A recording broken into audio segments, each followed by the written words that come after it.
product လို့ကင်လို့ထိတွေ့လို့မရပါပဲလောက်ကိုလောက်တင်တဲ့ service branding service branding ဆိုတာဘာလဲမင်္ဂလာပါအိုင်လာနေကြိုဆိုလိုက်ပါတယ်ကျွန်တော်ကတော့ရေးလင်းနိုင်ပါ service branding ဆိုတာကိုပေးတဲ့ဝန်ဆောင်မှုကို professional branding တစ်ခုဖြစ်တည်ဆောက်တာကို service branding လို့ခေါ်တယ်ကိုယ့်ရဲ့ customer တွေ client တွေနဲ့ထိတွေ့ဆက်ဆံပြောဆိုမှုနေ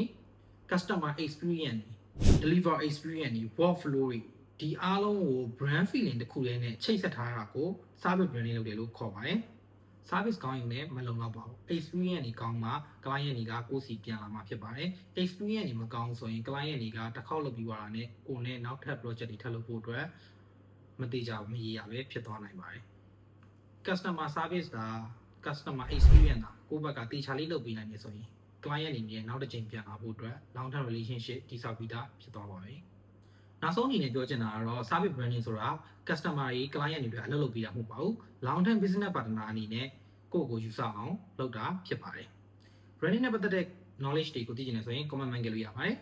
နောက် video မှာတွေ့တာပေါ့